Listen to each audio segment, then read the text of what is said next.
Hi, this is Craig Seeman, one of two co-chairs of the Green Party Animal Rights Committee. My other co-chair, Mary Lawrence, will be co-hosting as usual. And our guest tonight is uh, Aylam Orian. I hope I'm pronouncing that correctly. A little bit about uh, who we are and who I am. Uh, this is our frequent live stream of the Green Party Animal Rights Committee. Many of our topics speak to a broader animal rights community. It is a show that introduces both Greens and the public to these issues from many different perspectives. And for me, I'd like to mention how I got into this, and it's a sort of an unusual story. I give my late cat, Sydney, the credit for getting me involved in animal rights and my shift in politics. I had been working in 1992 on the Jerry Brown for President campaign. And post that, I was working with the League of Indigenous Sovereign Nations. And one day, this cat walked in off the street and sat in my living room. Now, I had been cat sitting for our upstairs neighbors, and at first I thought he was their cat. He looked a lot like Grover. Um, After about a day, I realized that it was not Grover, and eventually he became our cat. And I don't mean our in terms of ownership, because I don't believe in owning animals. He became my roommate, so to speak. But it was from that perspective that I began to see that my approach towards the world had to be more uh, holistic, between working with League of Indigenous Sovereign Nations and developing a personal relationship with Sydney, my cat. That there's an interconnection we have with the planet that's missing from politics.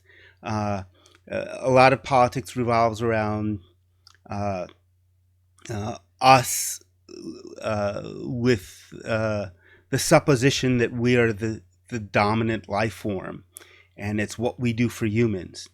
But we are actually integrated with the planet and with the life on the planet. And with that, I began to believe that the only political solution would be an integrated political solution. And it was with that that I actually got involved with the Green Party in 1993. So that led me down this path. With that, I'll introduce you to Mary Lawrence, the co-chair of the Green Party Animal Rights Committee, and she can tell you a little bit about herself and about what we're doing here. Yeah, thanks, Craig. Hi, everybody, and happy Memorial Day to everybody. So just to tell you a little bit about the Animal Rights Committee, that's a committee within the Green Party. It was formed about a year and a half ago. Part of the reason is just like what Craig said. I'm a member of the Green Party as well, and there seemed to be certainly a lot of interest in the environment and social justice issues, grassroots organizing, but there was an absence of attention on animals. A little bit in the party platform on animal welfare, but Craig and I both had discussions saying we want this to be more about a social justice issue. So we formed, or I should say, we went through the process. It was a long ordeal, but essentially were able to approve an animal rights committee, and we were adamant about sticking to the rights aspect because we have had discussions. We had live stream interviews about animal personhood and legal aspects of animal issues. So we're very much about moving in that direction. So we really were happy to have this discussion tonight on Animal Rights Day.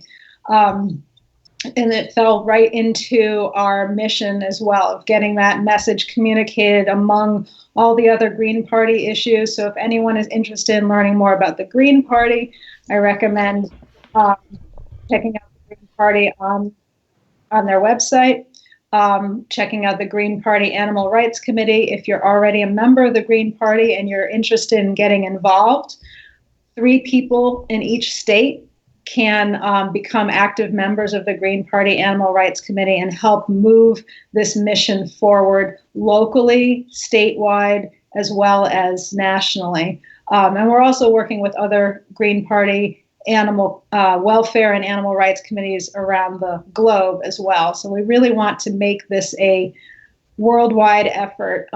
So everyone kind of pulling together, that's really our mission. So that's a little bit about the background of the Animal Rights Committee. I'd like to welcome our guest speaker tonight, who is Aylam, who's going to be speaking about National Animal Rights Day, and also maybe give us a little bit of a background on your, history, where you came from, and how you developed this event. Right, just go right into it. Let me ask you to start with. The first thing is, what got you into animal rights? It's sort of a root question about yourself. What got you into animal rights? So I grew up in Haifa, Israel. I was born in the U.S., but I grew up in Israel, in a little northern town called Haifa. And over there were cats in the streets everywhere. So we had cats all around us all the time. And at some point, I convinced my mom to adopt one of the cats, bring him home, because she didn't like them to, scratch the furniture. But we convinced her. So we always were around animals, mostly cats. And I always felt an immediate connection to them and loved them and took care of them. And of course, when they died, I was heartbroken. But the concept of animal rights never dawned on me, even though I learned later that my grandfather was vegan. My grandfather grew up in a kibbutz, or actually formed a kibbutz, my mom's grandfather, and he was actually vegan. In those days, they didn't have the word, but he refused to eat and wear or use anything from animals. So I guess I got it in my genes. But again, I wasn't really aware, other than loving cats and those kind of animals. I wasn't really aware of other animals. I wasn't even aware that there's an issue called animal rights, or there's an issue of abuse of animals. And then later, when I moved to Tel Aviv after my military service, I got more in contact with the problem, because forget about Haifa. Tel Aviv is filled with cats everywhere. There's more cats than people in that city, like many other Mediterranean cities. And it's a real problem. They live there, a lot of them starve, they get hit by cars. There really is a problem of cats. And the city was great enough to actually do a free neuter and space program. They would take the cats, spay and neuter them, and bring them back, which was very nice of them. But not only that, we also had in those days kind of a Yiddish tradition called alte Zachen, which is basically poor horses dragging a big cart behind them full of appliances. And they go in the street and the guy shouts, alte Zachen, which means in Yiddish, old things. And people would get rid of their refrigerators and ovens and stuff like that. And the poor horse had to carry all this through the streets. So all of a sudden, it became clear to me that there's an issue with how we treat, or people in Israel, or the country of Israel, treated animals in those days. And I started to become very angry and very active, writing letters and finding out who's in charge of these horses. I wrote letters. I got to the Minister of Agriculture, who's supposed to be in charge of all animals in Israel, small country. So I was writing letters, and in those days, I was also writing letters to the very few animal welfare organizations that existed in Israel, and I didn't get any answers. I got very frustrated because nobody wanted. There was a special, organization for the horse, and even they couldn't or didn't want to do anything. So I got very frustrated and did whatever I can to feed these animals and report these horses, calling the police, telling them, is this legal? They're carrying this heavy load. But nothing really moved much. And then I had to leave Israel in 2000 to go to study in New York. So I I'm ashamed to say, kind of dropped the whole thing and was busy with my studies, acting, and again, living in New York, wasn't aware of a problem of animals. There weren't, other than mice here and there, that I tried to save. My roommates tried to catch them and I would save them. I wasn't really aware of the issue of animals. And again, total disconnect. I was not even vegetarian at the time, until I I think in 2005, I happened to see there was a big event in the church Upper Manhattan, and it was the St. Andrews, I believe, or the saint that is in charge of the animals. So they brought a bunch of llamas and alpacas to this church yard, and people would pet them and bless them and all that. And all of a sudden, I saw these animals, and somebody handed me a leaflet by Farm Sanctuary, and I read and I realized that there's a big issue with animals, especially farmed animals. And one thing led to another. I was also studying Indian philosophy at the time, Vedanta, and doing yoga. And my teacher would say, ahimsa, and look what we're doing for the pleasure of our taste buds. I remember that very specific phrase that he said. And really everything started clicking, and I realized, wow, what I am doing to animals. And I went vegetarian in 2006. Once I learned the cruelty that is involved in the dairy industry and eggs industry, I went vegan a few years later, and yeah, that's my story. Long story, but yeah. No, it's a great story. And really that progression, and as you got more involved and everything kind of coming together in that synergistic way, yeah, it's almost like leading you in this path that you ended up being here. Yeah. The funny thing is, I mentioned my maternal grandfather who was vegan. My great grandfather on my father's side was a ritual slaughterer in Poland. So he was a Jewish killer of animals, basically. So it's kind of interesting. Maybe it's karma. One side is killing of animals, on the other side there's saving of animals, and here I am trying to juggle all of this. You're trying to reverse that karma. Exactly. So how did you get involved with the activism? So once I learned of Farm Sanctuary, and I learned that there's a problem of mostly farmed animals and how we as humanity treat them, I started going to demos that Farm Sanctuary did, and then I got introduced by people to PETA and all these other groups, and I learned, wow, there's actually a big not only issue of animal rights but also a big movement to help animals. So I started going to demos and all kind of leafleting events and human meat tray demos. I remember Times Square that PETA did, and all kind of demos, shouting demos and silent demos. And for a few years, I went to all these, but I never felt that's my place. I didn't feel my forte was in leafleting. I felt like I'm kind of, affecting a change too slowly. And I didn't feel that my thing was also the shouting, the very aggressive demos. Until, well, that's a next question, until something happened, and then something clicked, and I got to develop the National Animal Rights Day. So what led up to that? What were the things that happened specifically that caused you to create the first National Animal Rights Day? And when was that? Yeah. So in 2010, again, after a few years of dabbling and doing all this activism with other groups, I happened to go to the Cannes Film Festival, and on the way back, I went through Spain. And one day I was going in the street in Madrid, Plaza del Sol, the main square there in Madrid, and I saw a group of people standing in a line, actually a little alley leading to Plaza del Sol, standing in a line with laptops hanging on their bodies. They had special contraptions and laptops on their bodies, just standing there silently playing videos of animal, slaughter and animal abuse. And this just struck me, boom, right straight in my gut. I almost like a lightning struck me. I went to the guy on the, table on the side, asked him, "Who are you guys? That's amazing. How did you get the idea to do it? Who are you? Can I bring this to the U.S.?" They turned out to be Animal Equality, or Igualdad Animal, the amazing Spanish group. And the guy turned out to be Javier Moreno, who is one of the three founders of this group.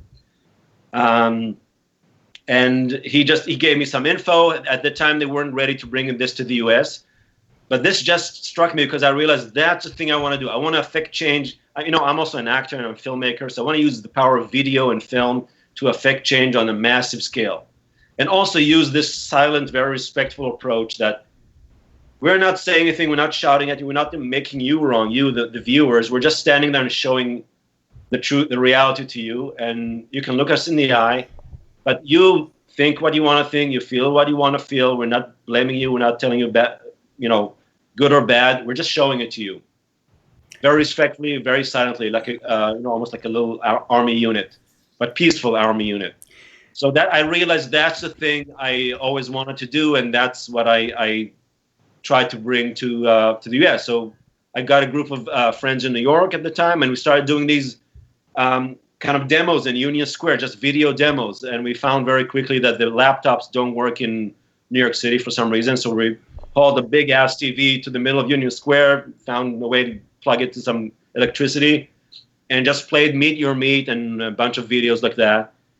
And we did that for a while, and that was very powerful. And we felt, wow, we're making a change. But after a while, we realized most of the people would just pass by, even though the message was very peaceful and not confronting. People would pass by, and the biggest crowd we would get would be the homeless people and the guys that hang out in Union Square, which was great to affect them, but wasn't enough. And then I'm getting to the end. Hang on. But then when I saw a few months later, this was in September, when I saw in December that Igualdad Animal again, which became my gods, my inspiration, what they do on the International Animal Rights Day, which is December 10, where they get 400 people to the Plaza del Sol in Madrid. Each one of them is holding the body of a dead animal. And again, they stand there silently and then let this visual speak on its own. This completely blew me away. And I said, guys, to my friends in New York, how can we do this here in the US? I know it's a different culture there. Everybody works, it's a socialist culture. Everybody works for a cause. Here, it's very much the country of the individual, capitalism. There's a million animal rights groups. So I called all of them to a meeting at Jiva Mukti, and all the leaders of the, Mercy for Animals and PETA and all the groups in New York. We had a meeting, and I said, everybody, how can we join forces and create one big day like this, like in Spain, where we leave our differences aside, everybody harness their energy towards this one goal of representing animals.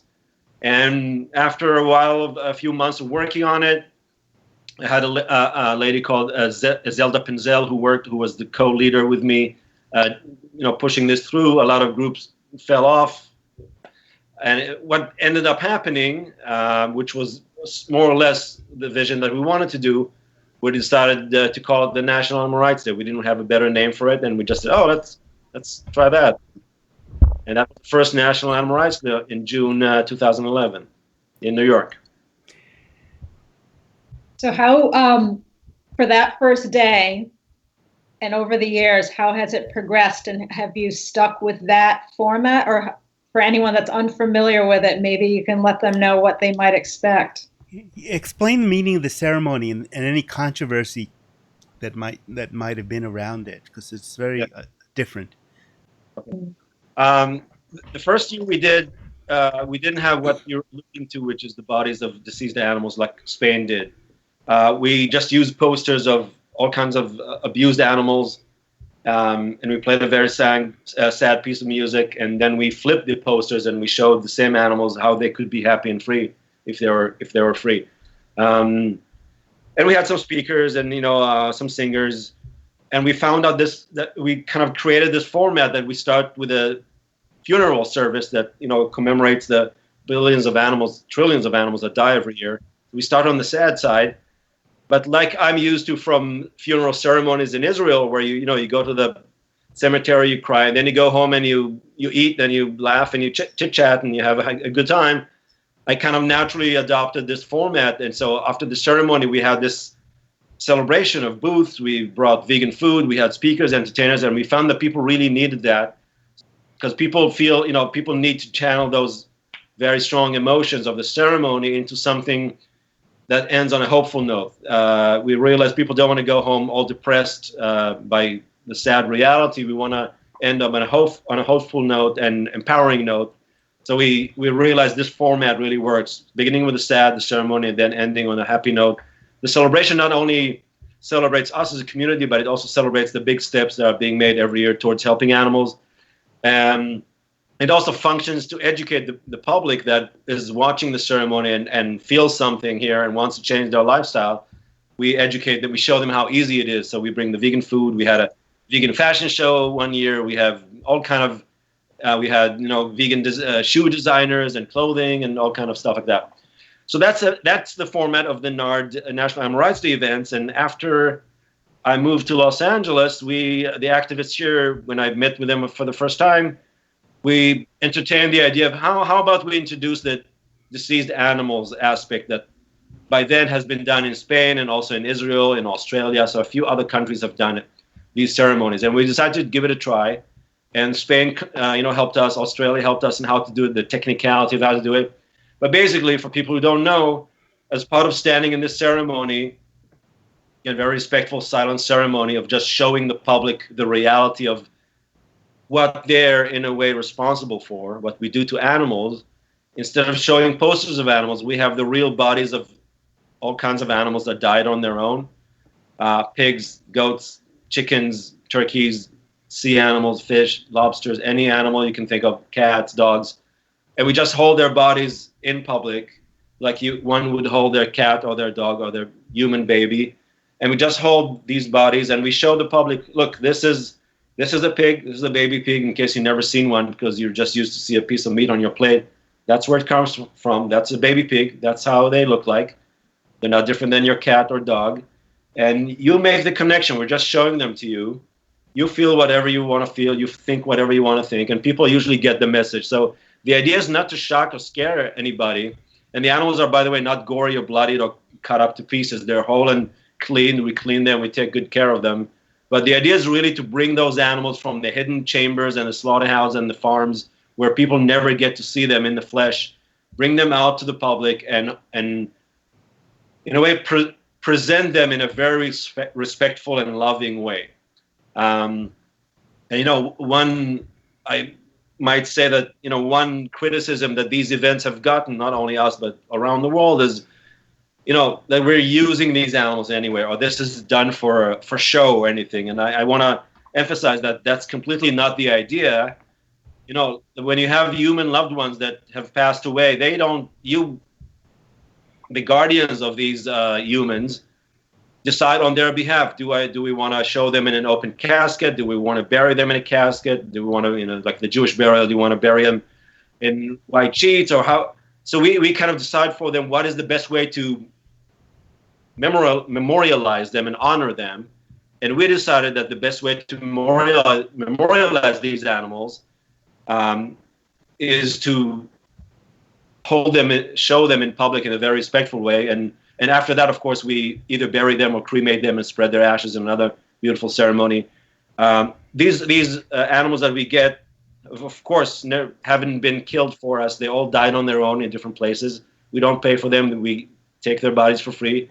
And literally, if we wouldn't have taken their bodies, they would be either thrown to the garbage or given to some rendering service to basically turn them into all kind of things you don't want to know. So we really, give them the only tenderness they ever got after they're no longer alive.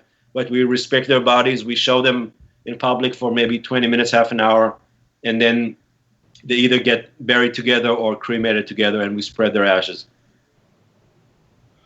Very powerful. When you also have that event, there is a piece of it with the Declaration of Animal Rights. Can you talk about that? Yeah. So again, for the first year, we decided, I don't know how we got the idea, but I think I was aware of different older declarations that, by the way, were called Declaration of Animal Welfare, and some of them included paragraphs that say, oh, if you have to kill an animal, it should be done nicely or quickly or stuff like that. And me being in a kind of an abolitionist, and also Zelda, who helped me put it on the first year, we decided we need to write a new declaration, the one that really says that there's no reason or justification for humans to use animals in any way, none whatsoever. And we just decided, let's draft a new declaration. We used some older texts and we drafted a new declaration, and we decided to write it on a big scroll of paper, again, not knowing where it will go. And we read it out loud and presented it at the first NARD event in New York. And then people wanted to sign it and write little poems on it and pictures of animals. And we realized that this is a great outlet for people's emotions. So we let them do it. And then every year, in the coming year, we said, oh, we need more space for all the signatures. So we kept adding pieces of papers to it. And after a while, by now we ended up with the declaration is probably 100 meters long. 100 meters long, which is in feet is like 300 feet maybe. And also we put it online, so people have been signing in online and on the physical declarations. And all in all, we have by now approximately 10,000 signatures from all over the world. And we translated it to a bunch of languages, which are on the website. A few more are in the works. So that became also an element of all the NARD events. And the actual declaration is here with me in LA, but all the other NARD events have a printout of it, and all the signatures that people sign on the blank piece of paper are going to be sent to us, and we'll add it to the original declaration. So just like the AIDS quilt or other things like that, one day it's going to be very, very long and very, very impressive. And the idea is since it's physical, to bring it one day to the White House, to the UN, to places like that, and really show these decision makers what people really think about animals and their rights in a physical form, other than just like a petition or something like that. So if somebody wants to go online, where would they look? What's your website so they can sign that? So we have 3 websites. So the main website for the nonprofit that we formed, which is called Our Planet There's Two, is literally ourplanetthere's2.org. And there you can find links to the NARD and the declaration. The NARD website is www.thenard.org. And the declaration website, which brings you directly to that, is www.declarationofar.org. Yeah, and just I forgot to say, Craig, you asked me how this has developed. So from that first NARD event, 2011 in New York, we're looking at 23 events all around the world, 13 in the US, 4 in Canada, Paris, France, Frankfurt, Germany, 3 in India, 1 in Saigon, Vietnam, and 1 in Perth, Australia. So it's growing, and even though similar ceremonies have been done in France and in Germany and Australia, this kind of event, of a full day event that is dedicated to animals, the sad and the happy, hasn't really been done. So it's gaining popularity, and new cities keep contacting us and asking how we can bring it over there, and that's kind of my job to guide them and coach them in how to do it. And that's just in the past 6 years you've grown that much. Yeah. Which is great. Craig, did you want to ask something? I'm going to look at my phone and see if there's any questions, comments from anyone that wants to ask. So I'll let you take over. Yeah. Let me ask, given your involvement with all this and the growth you've seen, how do you feel about the non to use a common term these days, the carnist public? I hate this; it sounds derogatory, but do you find an opening or resistance to treating animals as equal beings on this planet? How do you find that progressing? Are you worried, or are you hopeful? It changes every day. I mean, I can tell you that at the NARD events, usually it's an outpour of love, and people are very moved, and we have a lot of people coming to us and thanking us. And for weeks after the event, the ripple effect is very felt. And I know personally a few people that this event has veganized, from one day till the next. But then, and then of course you hear of new restaurants coming up and vegan this, vegan that, social media, all these. There's a whole new generation of young kids that are really social media leaders.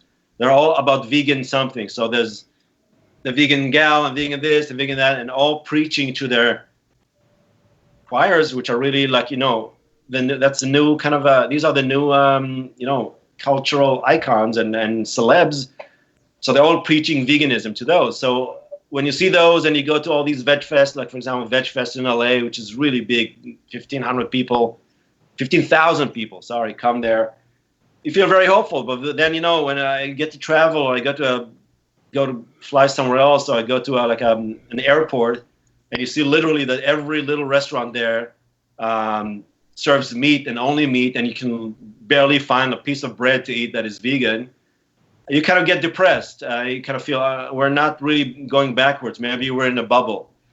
So I don't really have the answer to that. I know the animal. I mean, I just heard yesterday somebody talking about it. Matt Ball, I think it was. You know, the animal rights movement have been around for 30 years at least, since the 80s, maybe late 70s. And it seems like the progress that has been made is very, very, very slow compared to other social, social movements. So I don't know. I kind of think that what will happen, that's kind of just my idea, is either the planet will explode because we're abusing it so much, because of mostly animal agriculture. So everybody will have to go vegan just because there's no other choice. Everybody will have to switch their diets to being plant-based. Either that will happen, or maybe, I'm sure there's a new researchers and even companies being formed now to produce lab-made meat. So they take a cell from a chicken, and from that they produce real meat. And if that really catches, that will replace all the animal consumption in the world, because it doesn't seem like we're going to veganize all the billions of people on this planet, all the people in Africa and India, and who don't have access to Veggie Grill and all these fancy restaurants we have here. Very unlikely we're going to veganize all of them, again, unless if the planet will force us to do it. So maybe this solution, that everybody will keep eating their meat, but it won't come from animals, maybe that will be the thing that will happen. So I don't really know what will happen. At times I'm hopeful, at times I'm completely depressed. But I know that something big will have to happen in the next 10, 20 years. Otherwise, we're heading towards a collision course with nature, Yeah, I think a lot of us feel that kind of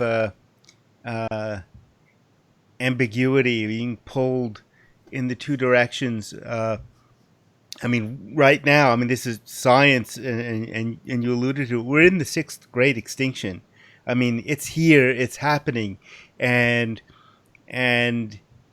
either we're going to take down ourselves and much of the life on this planet with us, or we're going to head in another direction. It really is an either or, because the clock is very late in the game at this point, at least, especially what you hear from science. One of the things that struck me about NARD, about National Animal Rights Day, though, is I've been initially a vegetarian since the late 1980s, about 30 years now, and I've only become vegan in the last 3 years. But there's all these festivals that go on, but they're often very cloistered. It's ourselves speaking to ourselves, and maybe the mechanism is, how should we speak to the public? But the public isn't there. An event like National Animal Rights Day is public. In New York City, it's in Union Square, and passersby see this, and the news media shows up. So while it may take more work than that to make the big cultural shift, its awareness is hitting, it's hitting the general public. It's not us talking to ourselves or simply standing on a street corner and handing out flyers and doing. That, you mentioned some of the other groups. There's been groups who've been doing that going back, the 30 years, and it's always been the dramatic protest. Whereas this is the public ceremony where people watch, and rather than getting lectured or being handed a treatise, they feel, and to me that's the root of compassion. If you can hit the compassion trigger, you have the chance of reaching people, and that's why I find this very effective. So I'm hopeful.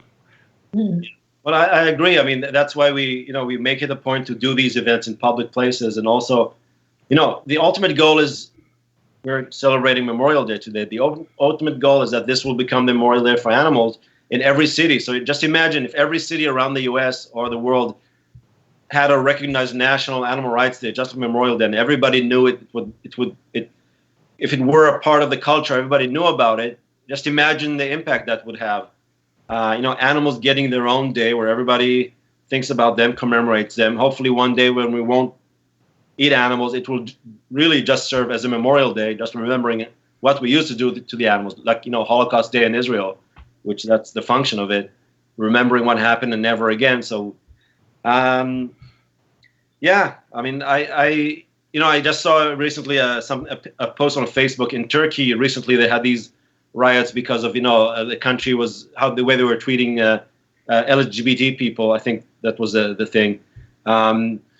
And somebody posted a kind of a meme on Facebook of a new kind of protest has sprung up in Turkey where people would just come to a public place because there were a lot of clashes with the police and violent riots, but a group of people just decided we're going to come to stand in a public place or in front of the police station and just stand there silently and look at the cops.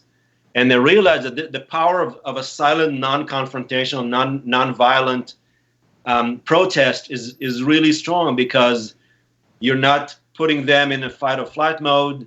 They're open to feel something.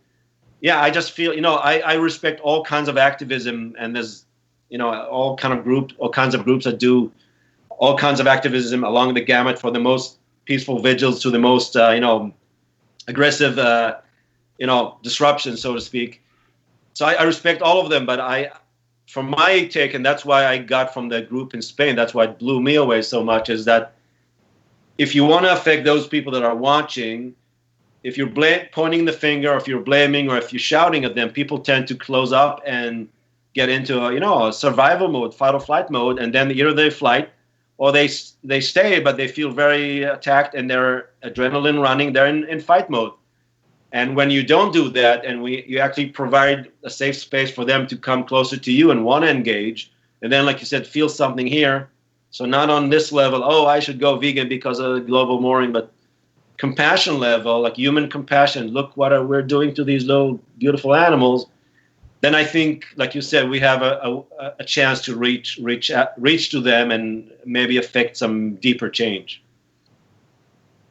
Definitely.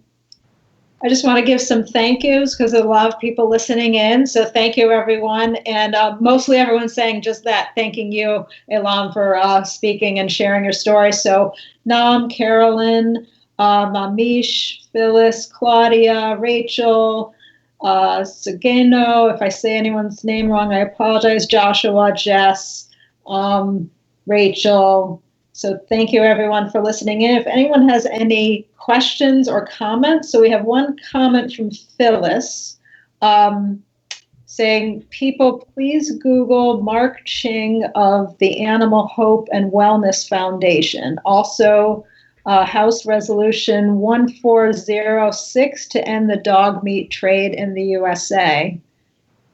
Anyone want to? Mark Ching has been to NARD. He was supposed to be a speaker at our NARD event here in LA. He lives in LA, but he will be traveling.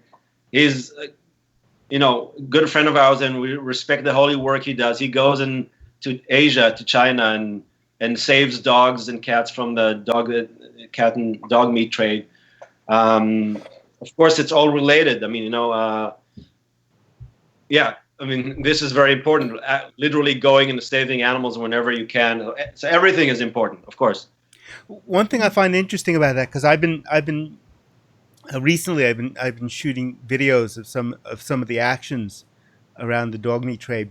Both I've actually videoed adoption events here in New York from Free Korean Dogs, and the protests at the Chinese embassy, and they did a big public one at Columbus Circle. And some people have asked about, these issue-specific things, and does it connect? Because, everybody loves dogs and cats, but are they necessarily animal rights activists? One of the things that I've seen is that a much larger number of people who show up to these are actually, vegan or vegetarian and more broadly involved with the animal rights movement. I think there are certain issues that I call bridge or beachhead issues, because when people see these things, they say, well, why are you doing this for dogs and cats? And what about pigs and cows? And the response is because the people who are involved in this are conscious of that. They say, yeah, what about pigs and cows?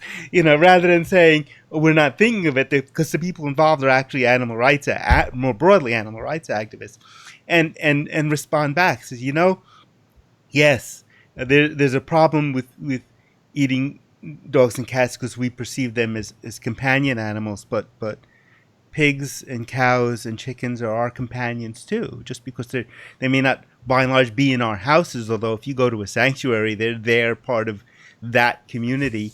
And it gets back to becoming conscious of how all these things are connected. And one of the reasons why we do have cats and dogs, if we do have animals in our ceremonies, we have cats and dogs as well. They're abused, not only in America, the terrible problem of hundreds of thousands of dogs and cats being in shelters and kill shelters, but also representing those dogs and cats in Asia. I think for most people, they draw the line, because we're culturally accustomed to having dogs and cats as pets and other animals as food or clothing. But also, the issue with the dogs and cats in the meat trade in Asia is that these dogs and cats are on purpose tortured before they are being killed in the most horrendous ways. So, you might argue, or somebody might argue, a farmer from Iowa, hey, I don't torture my cows before they go to slaughter. I mean, we know it's terrible what's happening to them every step of the way, but at least I'm not standing there and blow-torching them because I believe them having the adrenaline in their body will make their meat tastier or whatever beliefs they have there in Asia. So I think that's kind of the issue that really kind of marks this problem, as its own case, because it's not just the killing, it's the sheer torture of these poor animals before they get killed. But yeah, all these are, National Animal Rights Day is for all animals. We commemorate all animals, we speak for all animals, and we want to educate the public about all animals. Yeah, and I think also what you bring up is that point that animals have their own right to exist for themselves, not to be used. So even if a farmer does treat an animal well, doesn't torture them in any way, they're still exploiting them, they're still taking their life when it's not theirs to take. So that's the whole idea of animal rights as opposed to welfare. So we're fighting to end that. Yeah, definitely. Do you want to tell people who are listening who may not be familiar with what you have, the date, the time, the locations? I know you said, I'm not sure how many, but too many to mention in detail, but maybe you can talk about LA and New York. Yeah, so the date is Sunday, June 4, so in a week exactly. Each city starts at a different time, but usually it's around 12 noon. New York, it's going to happen in Union Square. In LA, it's going to happen on the Venice Beach Boardwalk, which is a very iconic, famous boardwalk area in LA by the beach.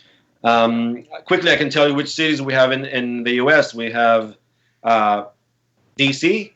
Last year, by the way, we were in front of the White House, which was an achievement on its own. People Nice. Holding these animals in front of the White House.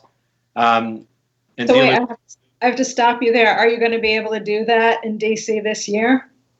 Unfortunately, I mean, we, believe it or not, by now we know the process. We got the permits to do it in front of the Lincoln Memorial, because the White House is insane there with all the security going on. But we got the Lincoln Memorial and we got the permit to do it with animals, but so it seems they didn't get the animals or enough animals to do it with, so they might do it only with images. But yeah, DC in front of the Lincoln Memorial, which should be impressive on its own. We have New York, Albany, Northampton, Massachusetts, Cleveland, Dallas, Miami, Tucson, Arizona, LA, San Francisco, and Seattle. And this year joining us, Anchorage, Alaska, and Kona, Hawaii. Wow. Yeah, so that's in the US. Canada, quickly, Victoria, which is by Vancouver, Toronto, Montreal, and Ottawa. And in Europe, we have Paris, France, Frankfurt, Germany. In India, we have Delhi, Dharamshala, and Mumbai. And Saigon, Vietnam, and Perth, Australia. That's great. So just if you go to our website and go to the events tab on our website, thenard.org, you'll see a map with all the events, and you can click on each dot on the map and see the info and get to the Facebook page link and all that. So I have a question. I'm just looking back on the Facebook page. This is from Nam. I have a question for Aylam. How can we try to reach those who are not empathetic to animals? Many individuals have family, friends who are avid hunters or practice slaughter. What is your advice? Good question. Yeah, I mean, those are tough. I mean, if somebody's a hunter, it's probably the compassion route. I don't know if that would even reach them, because they have all these their own rationales why it's okay to do what they do. But but maybe taking it back, I think even hunters. I mean, most human beings have compassion somewhere in them. It's just a matter of tapping into that thing they're compassionate towards. So I'm sure a hunter is very sensitive to their kids, right? And maybe their dog. I actually spoke with a hunter who had a dog, and I was really blown away how the demarcation happens between those animals and the dog. But I'm sure, they have that human emotion called compassion, and it's just a matter of tapping into that thing that will activate it. So I think, so maybe holding a deer in public won't affect a hunter, but I don't know, maybe if you're holding a very cute baby pig, or if you're, even a dog or a cat, that will remind this hunter of their dog and cat, but they see, they're lying there just like the deer you just shot. I mean, I'm not really sure, but I do think that, I do know that with those more extreme people that are really close to any idea of giving animals rights, I'm pretty certain that the idea of lashing at them or blaming them or attacking them won't do anything. If at all, it will just entrench them even more in their positions and their beliefs. But I do feel that using really appealing to their human feelings, to their compassion, to this, just finding that thing that will break that open, I think that's the key. But who am I to know? I don't know. I'm just like everybody else, trying to find the answers. Well, I do think that's a really good piece of advice, because yes, the more you can bond with somebody and get them to trust you and reach out and say, yes, we're in agreement. Yeah. Maybe they're not quite there yet, but they might have a respect, at least a reverence for nature, and maybe they can connect with the animal, as far as, like, sometimes they say they thank the animal for giving its life. I know how we would react to that, but somewhere in there they understand the animal has a life that was worth living. So maybe if you can move them in that direction of, but was it our right to take that life? Get them to at least question that. Yeah, I once had an argument on Facebook with a hunter from Texas, which started because I posted a guy who's a hunter. He has his own hunting page, posted something like, bragging about something, and I just posted a comment, and this other hunter started fist fighting with me, so to speak, on Facebook, and we got to the level, both of us, like macho. Yeah, okay, let's meet in Dallas next Monday. Yeah, we'll see. Bring no guns, just bring your fists. Well, let's see. And from getting to that point, because I'm an angry Israeli, I've been in the army, I can get aggressive, but from that point, I thought, okay, that's it. That's the end of the discussion with this guy. Of course, I wasn't about to fly to Texas. I mean, if he would pay the ticket, maybe I'll take the challenge. But all of a sudden, he kind of lingered on and started, giving other argument. It's like I always say, when two guys fight, they throw punches, and then they relax and they go have a beer and they can actually talk with each other. So that's kind of what started happening. We started talking, and he started giving, rationalizations.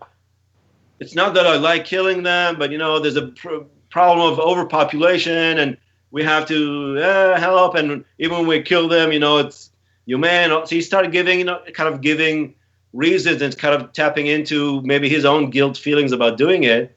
And we ended up having a real nice talk. And we almost said, one day, hey, if I'm in Texas, let's go have a beer. We'll talk about it. So I don't know if he's a representative of the hunting community. He's probably one of the nicer and more open guys there. But just to show you that from the beginning starting point of like F you and hunting and my right and all that, we got to have a real like, open discussion about things. So I believe there is hope. I don't know. Yeah, definitely. So let's see, there's, I think, another question. So I'm not sure the context here, but Joshua asked. Here, we have a little guest here. Oh, hey, kitty.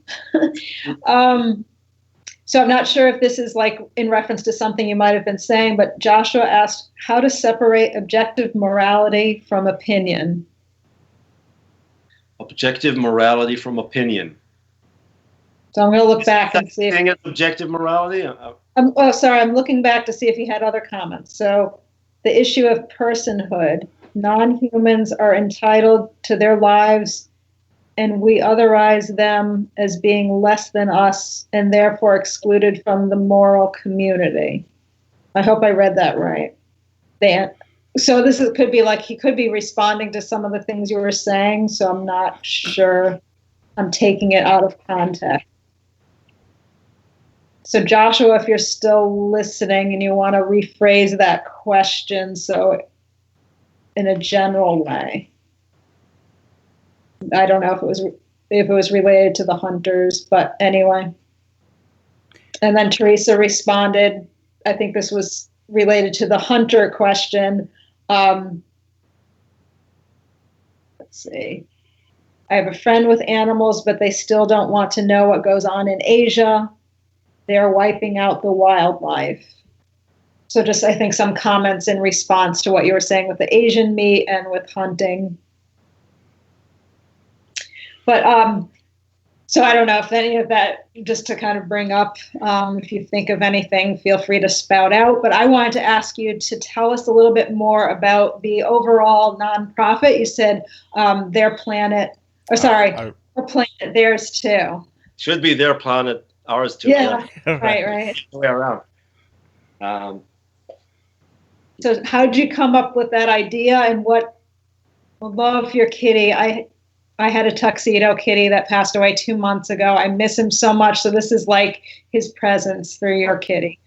Well, this guy's from Brooklyn, saved from the Brooklyn street. Yeah. Hey, Brooklyn.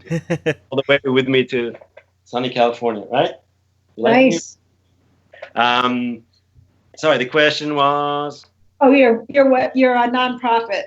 Oh. Our planet, theirs too. Yeah, so actually, when we did that first NARD event, we didn't know how to call it. So before we decided to call it the National Animal Rights Day, I believe I came up with the name Our Planet Theirs Too. So that was originally the name of the event.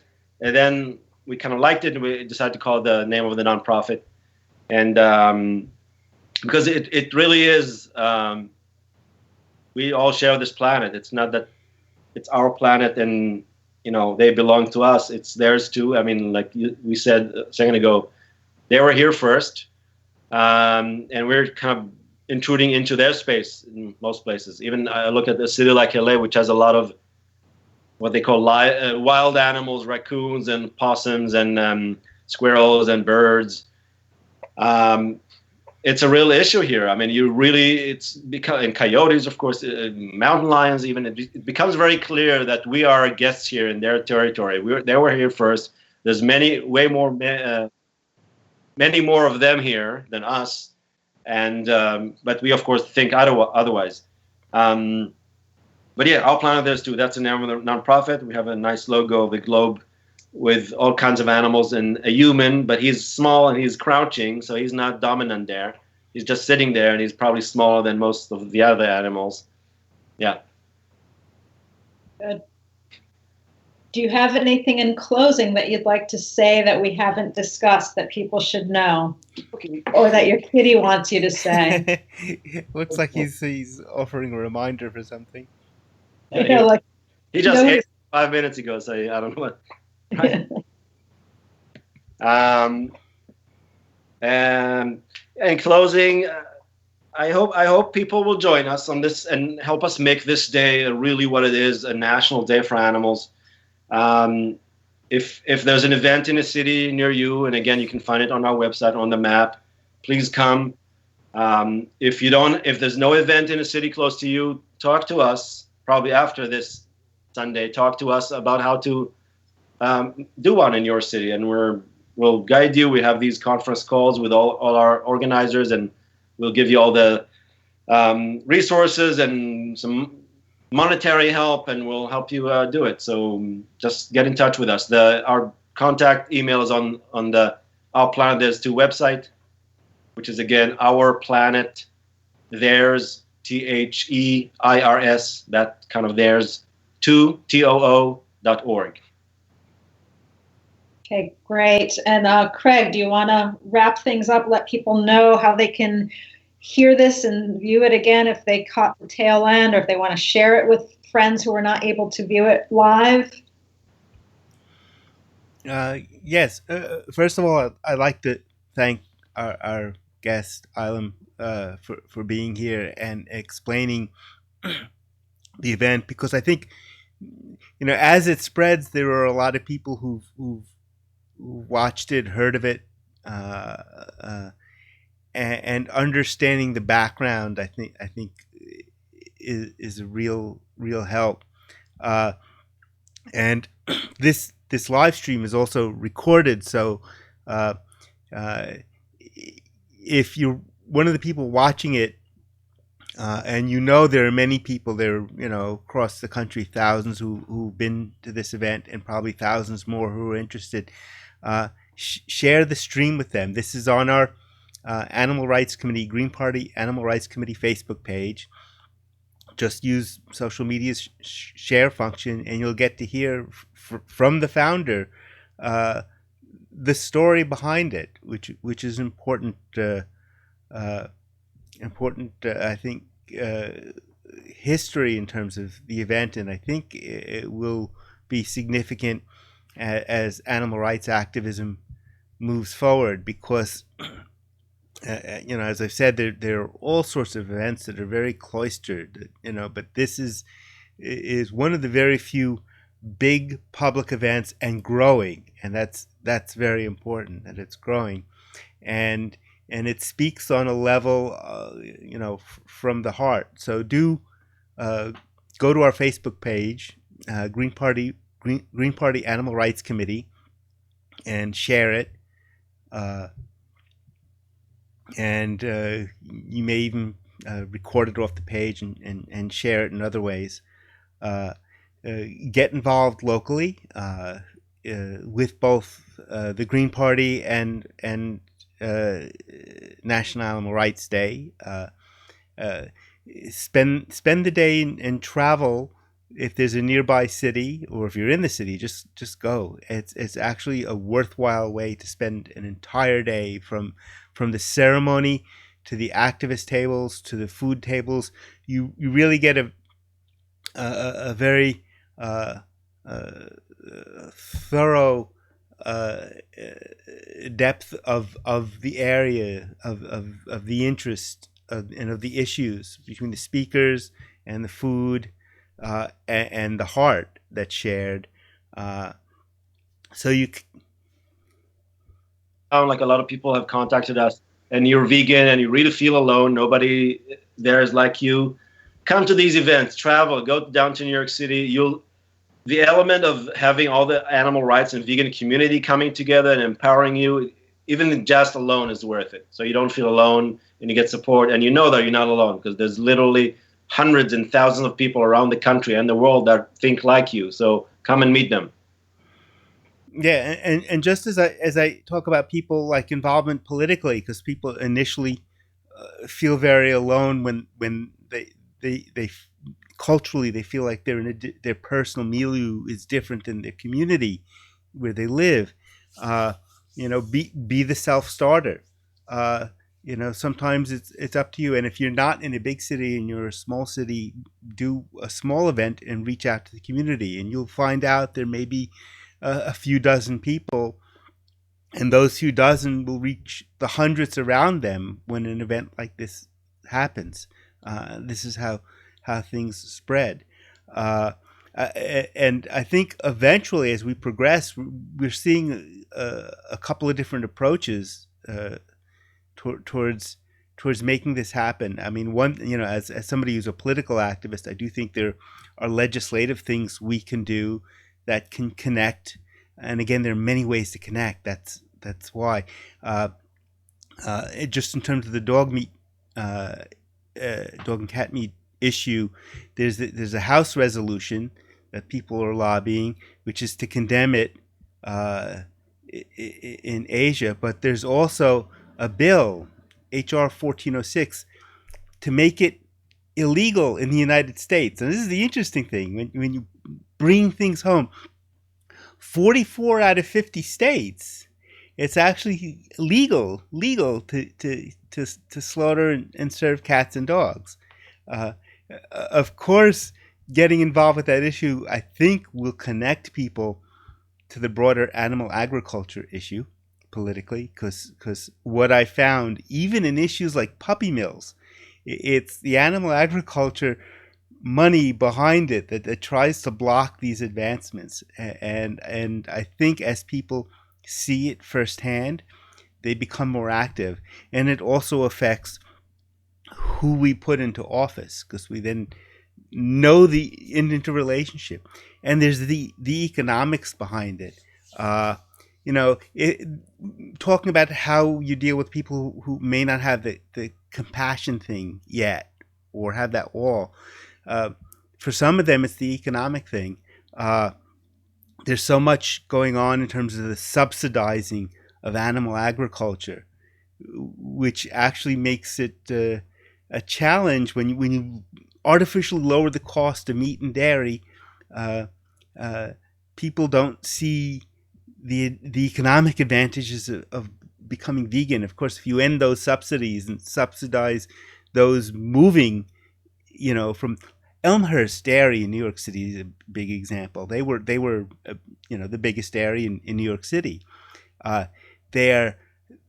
First they dropped their farms, then they dropped their distribution. Now Elmhurst only does nut milks. They've gone completely from dairy to the other. So economically it works. So while people may not understand the compassion issues, once you show that economically it can work, those people who think that way, if you could even speak to a conservative Republican and say, why are we subsidizing meat and dairy? Why is the government spending money on that? And connect that way. There's so many ways. So it's important to get involved in any way you can. Of course, we as Greens advocate that because it provides leverage, but more broadly, getting involved with the animal rights movement and participating in events like NARD, because National Animal Rights Day to me is probably the single biggest collection of public outreach on the issue. And it's such a broad base of people, because there are people who are political activists, and there are people who deal with the compassion side of the issues, and people who understand the economics. You can go there from any perspective and connect it to animal rights.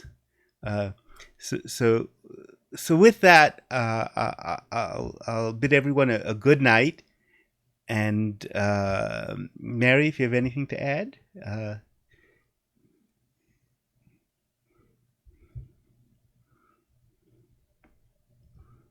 Yeah, great having this conversation. With the Green Party also.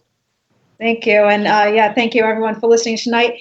And I just checked, there's a few comments. So, if you have a chance to look through them, hopefully we'll respond. And people, that want to share this, feel free to continue to comment, and we'll continue the conversation. And hopefully we'll see you at an event this Sunday. Yeah. Right. Sunday, right?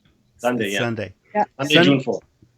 Right. And social media continues. So if you have questions or comments after the stream ends, please do post, and we'll respond, let you know about where these events are taking place.